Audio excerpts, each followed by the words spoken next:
בואו נדבר היום על הכוונות שמתאימות לרובה M4 או M16 רגיל.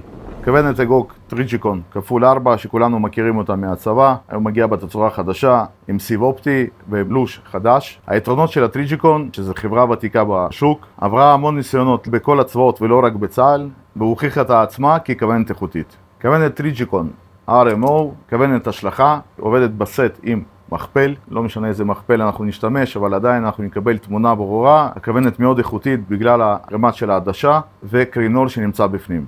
כוונת RMR של טריג'יקון מתאימה לכל הסוגים של האקדחי גלוק, סמית, כמו כן מתאימה לכוונת טריג'יקון בהגדרה ב-45 מעלות. בנוסף יש לנו במלאי מסילות Z של חברת IMI שעליהם ניתן להרכיב את כל הסוגי של הכוונות השלכה ולהלביש את זה על הגשר של M16 רגיל ולקבל איכות בירי. כל הפריטים האלה ניתן לרכוש בחנות אצלנו, אתם יכולים להרים אלינו טלפון או דרך הקישור שמופיע אצלנו בפרופיל.